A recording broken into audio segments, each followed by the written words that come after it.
নমস্কাৰ বন্ধুসকল মোৰ নাম গোবিন্দ ৰাজখোৱা মই জ্যেষ্ঠ বাস্তু এক্সপাৰ্ট নিউমেৰলজিষ্ট বন্ধুসকল আপোনালোকৰ সুবিধাৰ্থে মই চেনেলটোত বাস্তুৰ সম্পৰ্কে সংখ্যা তত্ত্বৰ সম্পৰ্কে জ্যোতিষৰ সম্পৰ্কে তাৰ লগতে তন্ত্ৰৰ বিভিন্ন পৰিগৰ ভিডিঅ'সমূহ ইয়াত আপলোড কৰি থাকোঁ গতিকে যদিহে আপোনালোকৰ মোৰ চেনেলৰ ভিডিঅ'সমূহ চাই ভাল লাগে অনুগ্ৰহ কৰি মোৰ চেনেলটো ছাবস্ক্ৰাইব কৰিব ভিডিঅ'সমূহ লাইক কৰিব কমেণ্ট কৰিব আৰু যিমান পাৰে শ্বেয়াৰ কৰিব বন্ধুসকল আজি মই আপোনালোকৰ লগত এটা বিশেষ উপায়ৰ সম্পৰ্কে আলোচনা কৰিবলৈ আগবাঢ়িছোঁ যিটো উপায় প্ৰত্যেকজন ব্যক্তিয়ে কৰা উচিত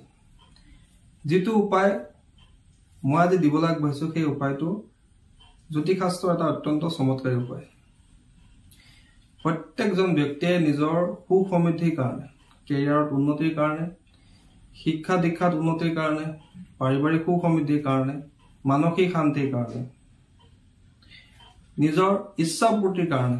এই উপায়টো সকলোৱে কৰা উচিত বন্ধুসকল আমি সকলোৱে জানো যে জ্যোতিষশাস্ত্ৰত 12টা ৰাশি আছে প্ৰত্যেক ৰাশিৰ ব্যক্তিৰ নিৰ্দিষ্ট কিছুমান গুণ থাকে বন্ধুসকল এতিয়া কথা হ'ল যে আমি ৰাশি অনুসৰি এনে কি উপায় কৰিব পাৰোঁ যি উপায় কৰিলে আমাৰ কৰ্মত সেই উপায় সহায় কৰে কাৰ্যত আমি অতি সহজে সিদ্ধি লাভ কৰিব পাৰোঁ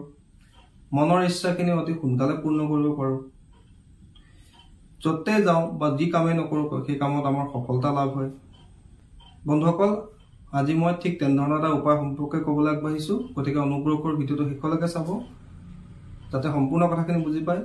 স্কিপ কৰি চালে হয়তো কিছুমান ইম্পৰ্টেণ্ট পইণ্ট থাকি যাব তাৰপিছত কিন্তু আপোনালোকৰ প্ৰয়োগবিলাক সম্পূৰ্ণ হৈ নুঠিব বন্ধুসকল কি কৰিব লাগে ভালকৈ শুনি লওক বন্ধুসকল এই উপায়টো কৰিবৰ কাৰণে আমাক এখন ভোজপাতৰ প্ৰয়োজন হ'ব ভোজপাত কি বস্তু মই আগতে আপোনালোকক জনাইছিলোঁ আপোনালোকে কোনো পূজাৰ দোকানৰ পৰা 20 টকা বা 50 টকা দি এখন ভোজপাত কিনি আনিব আৰু আপোনালোকে লগত গোটাই ল'ব অষ্টগন্ধ আপোনালোকে পূজাৰ দোকানত বিচাৰিলে পাব যাৰ দ্বাৰা তিলক লগোৱা হয় ফুট লোৱা হয় কপালত সেই অষ্টগন্ধৰ 20-30 টকা এটা টেমা লৈ আহিব সেই অষ্টগন্ধৰ আমি এটা চিয়াহী প্ৰস্তুত কৰিম প্ৰথমে চিয়াহী কেনেকৈ প্ৰস্তুত কৰিম ধৰি লওক আমি কোনোবা এটা অকমানি পাত্ৰ এটাত অষ্টগন্ধ দিলোঁ তাতে আমি অকমান মিঠাতেল মিলাই দিলোঁ মিলাই লৈ আমি কোনো বাঁহৰ কলমৰ সহায়ত বা কোনো গছৰ ডালৰ সহায়ত সেই ভোজপাতখিনিত আমি এটা যন্ত্ৰ লিখিম বন্ধুসকল সেই যন্ত্ৰটো আমি নিজৰ লগত ৰাখিম আৰু ৰাশি অনুসৰি এই প্ৰয়োগটো বেলেগ বেলেগ ধৰণৰ হ'ব তাৰ আগতে আমি এই বস্তুকেইটা যোগাৰ কৰি ল'ব লাগিব ভোজপাত দেখিলে অষ্টগন্ধৰ টেমা এটা বা অকমান অষ্টগন্ধ গোটাই ল'ব লাগিব আৰু লগতে এডাল বাঁহৰ কলম বা বাঁহৰ কাঠি এটা বা যিকোনো গছৰ ডালৰ এটা আমি কাঠি দুটামান গোটাই ল'ব লাগিব যিহেতু তাৰ দ্বাৰা আমি যন্ত্ৰটো ভোজপাতত লিখিব লাগিব ইয়াত কোনো ধৰণৰ কলমৰ ব্যৱহাৰ নহ'ব কি কৰিব লাগে ভালকৈ শুনি লওক বন্ধুসকল এই প্ৰয়োগটো আপোনালোকে ৰাতিপুৱাৰ সময়ত কৰিব ভালকৈ স্নান কৰি পূজা পাতল কৰি ঈশ্বৰক এবাৰ ধন্যবাদ জনাই তাৰপিছত এই প্ৰয়োগটো কৰিব প্ৰয়োগটো কৰোঁতে আপোনালোকে উত্তৰ বা পূব দিশলৈ মুখ কৰি বহিলৈ কৰিব বন্ধুসকল এতিয়া প্ৰথমে আলোচনা কৰোঁ মেষ ৰাশি আৰু বৃশ্চিক ৰাশিৰ সম্পৰ্কে বন্ধুসকল মেষ আৰু বৃশ্চিক এই দুইটা ৰাশিৰে স্বামী হৈছে মংগল গতিকে আপোনালোকে নিজৰ সুসমৃদ্ধিৰ কাৰণে উন্নতিৰ কাৰণে প্ৰগতিৰ কাৰণে মংগল দেৱতাৰ বিশেষ আশীৰ্বাদৰ প্ৰয়োজন তাৰ কাৰণে আপোনালোকে ৰাশি স্বামীৰ অৰ্থাৎ মংগল দেৱতাৰ এই যন্ত্ৰটো মই স্ক্ৰীনত যন্ত্ৰটো দি দিছোঁ এই যন্ত্ৰটো আপোনালোকে ভোজপাত খিলাত অষ্টগন্ধৰ চিয়াহীৰ সহায়ত অকণমান মিঠাতেল মিলাই ল'ব অষ্টগন্ধৰ লগত আৰু বাঁহৰ কাঠি এটা বা কোনো গছৰ ডাল এটাৰ আপোনালোকে ভোজপাতত সেই অষ্টগন্ধৰ চিয়াহীৰ সহায়ত এই যন্ত্ৰটো লিখিব বন্ধুসকল যন্ত্ৰটো মই স্ক্ৰীনত দি দিছোঁ যন্ত্ৰটোৰ শেষত আপোনালোকে লিখিব ওম অং অংগাৰকায় নমঃ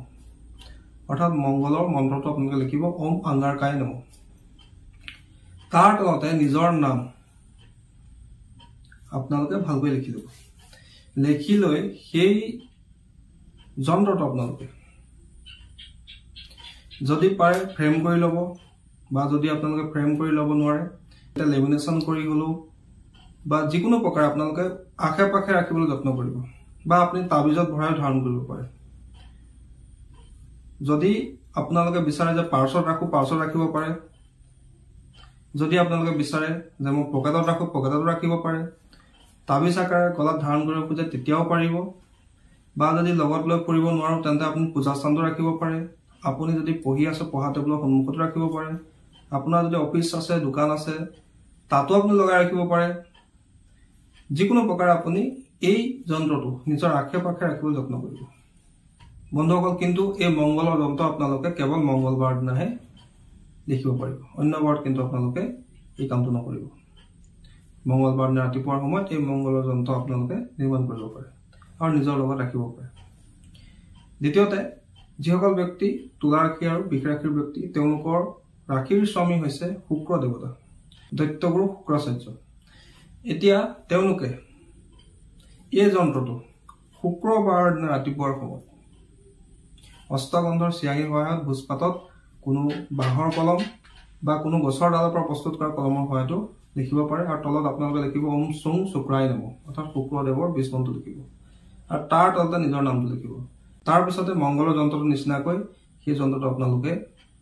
লেমিনেট কৰি হওক, তাবিজত ধাৰণ কৰি হওক, ফ্ৰেম কৰি হওক, যেনেকৈ হওক আপুনি নিজৰ ওচৰে পাজৰে ৰাখিবলৈ যত্ন কৰিব। যিসকল ব্যক্তি মিথুন ৰাশি আৰু কন্যা ৰাশিৰ অন্তৰ্গত, তেওঁলোকৰ ৰাশি স্বামী হৈছে বুধ গ্ৰহ। তেওঁলোকে এই যন্ত্ৰটো মই স্ক্ৰীণত যন্ত্ৰটো দি দিছো। যন্ত্ৰটো বুধবাৰৰ দিনা ৰাতিপুৱাৰ সময়ত ভোজপাতৰ ওপৰত অষ্টগন্ধৰ চিয়াঁহীৰ সহায়ত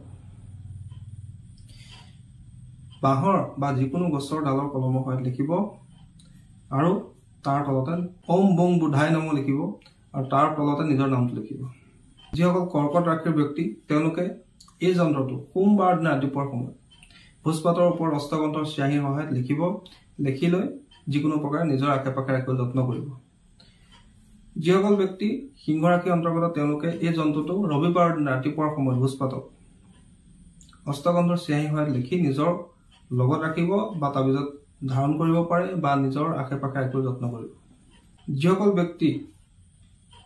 ধনু ৰাশি আৰু মীন ৰাশিৰ অন্তৰ্গত, তেওঁলোকে এই যন্ত্ৰটো বৃহস্পতিবাৰৰ দিনা ৰাতিপুৱাৰ সময়ত ভোজপাতত অষ্টগন্ধৰ চিয়াঁহীৰ সহায়ত বাঁহৰ বা যিকোনো গছৰ ডালত কলমৰ সহায়ত আপোনালোকে লিখি লৈ নিজৰ লগত ৰাখিব বা আশে পাশে ৰাখিব আৰু তলত আপোনালোকে লিখিব ওম ব্ৰিং বৃহস্পতাই নমঃ, তাৰ তলতে নিজৰ নামটো লিখিব। তাৰপিছতে ইয়াক ফ্ৰেম কৰি হওক, লেমিনেট কৰি হওক, যিকোনো প্ৰকাৰে নিজৰ ওচৰে পাজৰে ৰাখিবলৈ যত্ন কৰিব। যিসকল ব্যক্তি কুম্ভ ৰাশি বা মকৰ ৰাশিৰ ব্যক্তি, তেওঁলোকে এই যন্ত্ৰটো মই স্ক্ৰীণত যন্ত্ৰটো লিখি দিছো। সেই যন্ত্ৰটো আপোনালোকে শনিবাৰ দিনা ৰাতিপুৱাৰ সময়ত ভোজপাতত অষ্টগন্ধৰ চিয়াঁহীৰ সহায়ত বাঁহৰ বা যিকোনো গছৰ ডালৰ কলমৰ সহায়ত আপোনালোকে লিখিব। তাৰ তলত লিখিব ওম সং অন্যশ্বৰাই নমঃ আৰু তাৰ তলতে নিজৰ নাম লিখিব। লিখি লৈ সেই ভোজপাতখিলা আপোনালোকে লেমিনেট কৰি হওক, ফ্ৰেম কৰি হওক, তাবিজত ভৰাই হওক, যিকোনো প্ৰকাৰে আপোনালোকে নিজৰ আশে পাশে ৰাখিবলৈ যত্ন কৰিব। বন্ধুসকল, এইটো এটা অত্যন্ত শক্তিশালী প্ৰয়োগ আপোনালোকৰ উন্নতি প্ৰগতিৰ কাৰণে। যিটো ৰাশি আমি ব্যক্তি, সেই ৰাশিৰ স্বামীক বল প্ৰদান কৰিলে আমাৰ উইল পাৱাৰ ষ্ট্ৰং হয়, আমাৰ ইচ্ছা শক্তি প্ৰবল হয়। যিহেতু ৰাশি অনুসৰি আমি যিটো ৰাশিৰ ব্যক্তি, সেই ৰাশিৰ স্বামীৰ প্ৰভাৱ আমাৰ ওপৰত সদায় থাকে। যদি এই যন্ত্ৰটো আমাৰ লগত ৰাখো তেন্তে সেই ৰাশিৰ স্বামীৰ, সেয়া লাগে মংগল হওক, বুধ হওক, শুক্ৰ হওক, যিকোনো গ্ৰহে আপোনাক পজিটিভ ৰিজাল্ট দিবলৈ আৰম্ভ কৰে। এনে ক্ষেত্ৰত আপোনাৰ উন্নতি প্ৰগতিৰ ক্ষেত্ৰত সহায়। গতিকে যদি আমি এই যন্ত্ৰটো নিজৰ ৰাশি অনুসৰি নিজৰ লগত ৰাখো, ৰাশি স্বামীৰ যন্ত্ৰটো নিজৰ লগত আশে পাশে ৰাখো, সেই ক্ষেত্ৰত আমাৰ উন্নতি প্ৰগতিত সেই গ্ৰহে আমাক সহায় কৰে, পথ প্ৰদৰ্শন কৰে। এই প্ৰয়োগটো আপোনাক নিশ্চিত ৰূপত সহায় কৰিব, আপোনাৰ উন্নতিৰ ক্ষেত্ৰত, সমস্যা সমাধানৰ ক্ষেত্ৰত, ইচ্ছা পূৰ্তিৰ ক্ষেত্ৰত সহায় কৰিব। আৰু যন্ত্ৰৰ শেষত যিটো গ্ৰহৰ যন্ত্ৰ লিখিছে সেই গ্ৰহৰ বীজ মন্ত্ৰটো লিখিবলৈ নাপাহৰিব। বন্ধুসকল, আশা কৰিছো আজি আপোনালোকৰ এই প্ৰয়োগটোৰ সম্পৰ্কে জানি ভাল লাগিলে। যদি ভাল লাগিলে অনুগ্ৰহ কৰি মোৰ চেনেলটো ছাবস্ক্ৰাইব কৰিব, ভিডিঅ'সমূহ লাইক কৰিব, কমেণ্ট কৰিব।